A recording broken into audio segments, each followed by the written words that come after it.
How to get rid of groundhogs. Humanely, 7 proven solutions that actually work.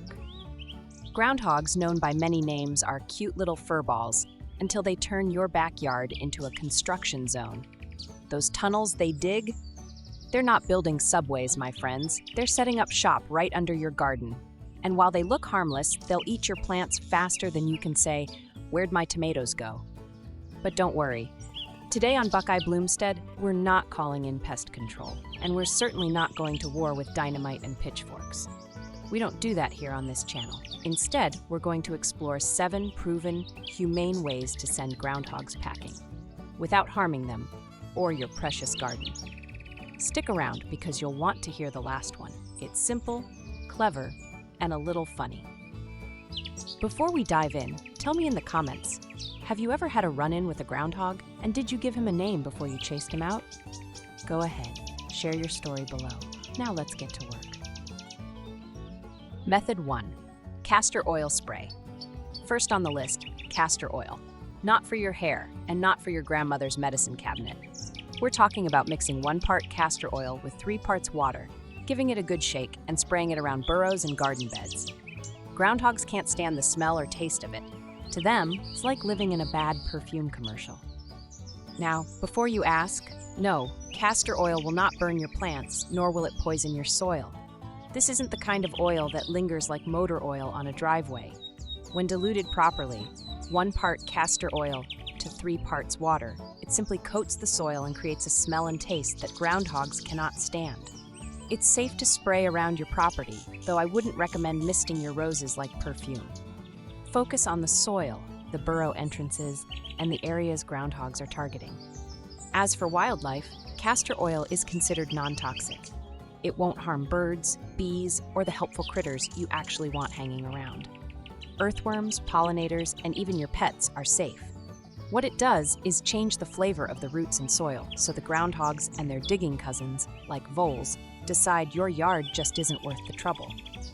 In short, it's one of the rare garden tricks that's tough on pests, but gentle on everything else.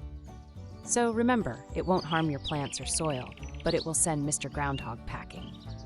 And if you're curious about the other so-called benefits of castor oil, well, that's a whole different video. Let's just say it's been keeping grandmothers in business for generations. But today, we'll stick to scaring groundhogs, not curing everything under the sun. And here's a little bonus.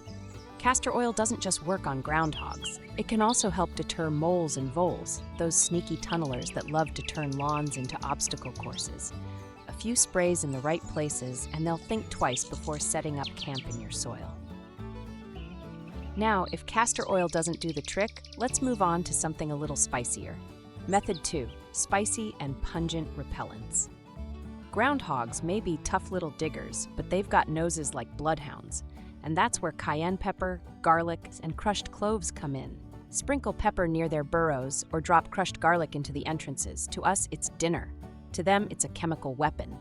You can also plant herbs they can't stomach: lavender, rosemary, basil, and mint. Your garden will smell like an Italian restaurant, and the groundhogs will book a one-way ticket out of town. Now, a word of caution about the spicy root. Cayenne pepper and garlic are strong deterrents, and they won't hurt your plants or poison your soil. The goal here is irritation, not destruction. Groundhogs sniff it, and suddenly the neighborhood doesn't smell so friendly. But remember this, cayenne can irritate pets if they get it on their paws or noses. So sprinkle it carefully and avoid heavy use where your dogs or cats might roll around. As for bees and pollinators, you're in the clear. These spices don't bother them one bit. In fact, the only thing cayenne might sting is your own nose if the wind blows the wrong way. Trust me, you'll only make that mistake once. And here's a tip from experience. Don't ask me how I know. Wear gloves when handling this stuff. Because if you think being downwind of your own pepper spray is bad, trust me, you don't want to find out what happens if you accidentally transfer it to, shall we say, sensitive areas on your own body. That's another lesson you'll only need to learn once. And here's another bonus. Cayenne doesn't just send groundhogs running. It can also discourage ants, aphids, and even those hungry little rabbits from nibbling at your lettuce. Sprinkle a light dusting around plants, and most pests will think twice before making a meal of your garden. But remember, cayenne isn't selective. It can irritate pets too. So always use it sparingly, and think of it as a strong seasoning for the soil, not a spice rack explosion. Now this next one might raise a few eyebrows. Method 3, hair clippings. Yes, you heard me right, hair clippings. Human or pet hair works just fine. Just drop them near burrows. Groundhogs smell it, and suddenly they think the barber moved in. The idea of humans lurking nearby is enough to convince them to move their real estate elsewhere. Who knew your last haircut could double as pest control? Now, about using hair clippings. You might be thinking, really? Hair? But don't worry. It won't harm a thing in your yard. Human or pet hair simply acts as a psychological barrier. To a groundhog, it smells like humans are living underground, and that's enough to make them nervous. No risk to plants, no risk to bees, no risk to pets. The only danger here is that your garden might start to resemble a barbershop floor. So, if you're due for a haircut, now you've got the perfect excuse to sweep up that hair for the garden. And here's a little surprise. When you scatter pet fur, the birds in your yard see it as an opportunity, not a problem. We've watched the ones nesting in our birdhouses swoop down to gather the clippings for their nests. It's like free insulation for their tiny homes. So in a way, you're creating a funny bit of competition. Birds rushing in for the fur while groundhogs are rushing out of town. Here is a hair clippings bonus tip. Now, human hair might chase off groundhogs, but it can also confuse deer. A whiff of human scent near your beans, and they'll usually wander off to snack somewhere less suspicious. Who knew your last haircut could double as a deer deterrent? Method 4, pet waste. This one, well, it's not glamorous. I'm not a big fan of ours, but it works. Groundhogs see dogs and cats as predators. So sprinkling a little waste from your furry friends near the burrows tricks the groundhog into thinking danger is close. They'll usually leave without a second thought. Not the prettiest solution, but sometimes gardening requires a strong stomach. We have to admit, though, sprinkling cat or dog waste near burrows can be effective, but you'll want to use it sparingly. Pet waste won't hurt your plants, but it isn't exactly pleasant for you or your neighbors if overdone. Also, never put it directly into vegetable beds or near crops you plan to eat. That's a no-go. Instead, keep it at the perimeter, right at the burrow entrances. Bees, birds, and plants won't be harmed by it, but let's face it, it's not the prettiest solution. Still, when it comes to groundhogs, sometimes a little mess does the trick. Of course, smells alone may not be enough. Sometimes you need to outsmart these furry engineers. On to Method 5, motion and noise deterrents. Motion-activated sprinklers are like practical jokes for wildlife. The groundhog wanders in and suddenly, he's soaked. You can also use wind chimes, pinwheels, or even aluminum foil strips tied to stakes. The sight and sound of unexpected movement spooks them. To a groundhog, it's as if your garden just turned haunted. Now, motion-activated sprinklers, wind chimes, and shiny foil strips, they may startle a groundhog at times, but they won't harm anyone. In fact, the only one getting soaked or spooked might be you if you forget to turn the sprinkler off before mowing the lawn. Go ahead, ask me how I know. These methods are safe for pollinators, pets, and plants. The only side effect is a little extra entertainment when you catch a groundhog, or even a squirrel jumping 3 feet in the air. Free comedy, right in your backyard. And some wildlife may actually enjoy the sprinklers. Motion sprinklers and wind chimes don't stop at groundhogs, quite like some of the other methods we have discussed so far. Some groundhogs will be deterred, while others not so much. This method is great at startling deer, rabbits, and even the occasional nosy cat from next door. It's like giving your garden its own built-in bouncer. Method 6, fencing. If you want a long-term solution, nothing beats a good fence.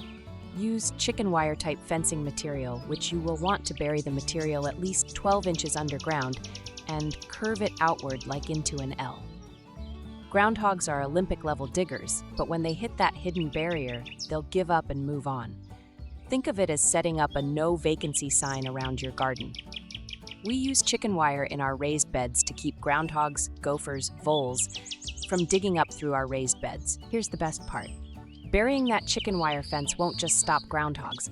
Rabbits, skunks, and even wandering dogs will find it a tough nut to crack. With one fence, you're setting boundaries for half the neighborhood wildlife. Method 7. Epsom salt and vinegar trick. Finally, here's one of those old-time gardener secrets: Epsom salt or vinegar sprays. However, there is a warning to using this method. You can sprinkle Epsom salt around burrow entrances or spray vinegar in problem spots. The sharp scent is unbearable to groundhogs, and the bonus, your soil might even get a little magnesium boost from the salt. It's like killing two weeds with one stone. And while vinegar and Epsom salt are great at sending groundhogs away, they'll also deter insects like ants and beetles that don't appreciate the strong scent. Just remember, light use is key. Too much, and you might turn your garden into a salad dressing. Okay, that was my attempt at being funny. Never mind, let's move on. On a serious note, now here's where I want you to listen closely. Vinegar is powerful. It's the same ingredient many folks mix with dish soap and table salt to make a natural weed killer. And make no mistake, it works. But that also means if you spray vinegar directly on your grass, your flowers, or your vegetable leaves, you'll do more harm than good. Check out our video, DIY Garden Weed Control That Really Works, on the recipe we use to control our weeds. I will leave the link in the video description and at the end of this video. So the bottom line is to be sure and use vinegar with care. Aim it into the soil, the burrow entrances, and problem spots where groundhogs are active. Think of it as a targeted strike, not a wide area spray. Done this way, it won't hurt your garden and it'll still send those groundhogs packing. In short, vinegar is your friend until you treat it like a fire hose. Then it turns into a plant assassin. Now we need to provide some clarification on the use of Epsom salt. So while we're on the subject, let's talk about Epsom salt. A light sprinkle around burrow holes is fine. Groundhogs dislike it, and your soil may even get a little magnesium boost. But too much of a good thing? That can backfire. Overdoing it can upset the balance of your soil and stress your plants. So treat Epsom salt the way you'd treat table salt in your cooking. A pinch goes a long way. Use it sparingly and strategically, and you'll keep your plants safe while making life uncomfortable for the groundhogs. Now, here is something I bet many of you didn't know: the many names of the groundhog. Before we wrap this up, let's take a moment to appreciate the groundhog's identity crisis. Because depending on who you ask, this little critter has more names than an international spy. Most of us know them as groundhogs, but call them woodchucks, and suddenly you're reciting that famous tongue twister. How much wood would a woodchuck chuck? The answer, by the way, is none. They don't chuck wood, they chuck dirt. In some parts of the country, they're called whistle pigs, and for good reason. If danger's near, they'll let out a sharp whistle to warn the others.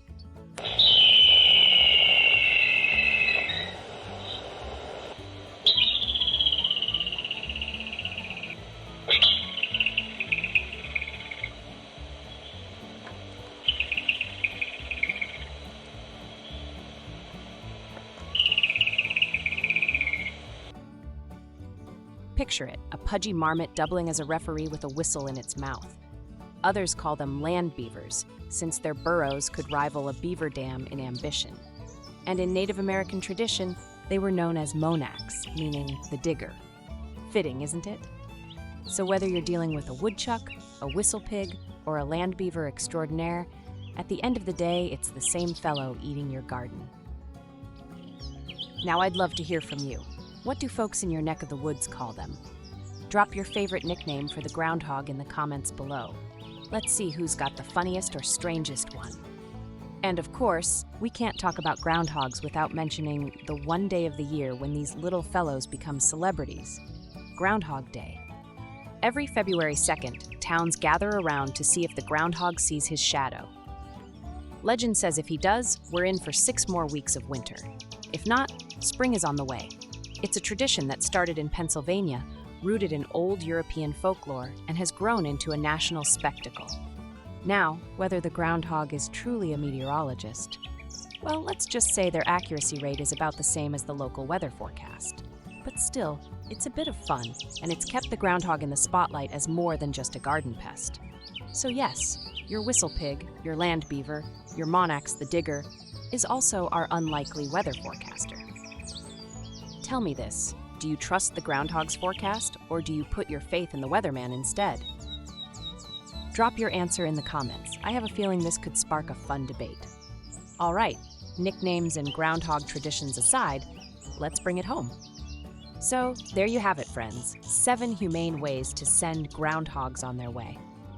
From castor oil sprays to the use of chicken wire, and even the occasional surprise sprinkler, each method works without harming a creature that's just trying to make a living. After all, groundhogs don't mean to be villains. They just picked the wrong yard. Tell me in the comments which method you've tried, or which one you're brave enough to try next. And if this video helped you, don't forget to hit that like button, share it with a fellow gardener, and subscribe to Buckeye Bloomstead for more tips to keep your homestead thriving. Until next time, keep your garden green, your harvest plentiful, and your groundhogs somewhere else. We hope to see you again here on the Buckeye Bloomstead channel.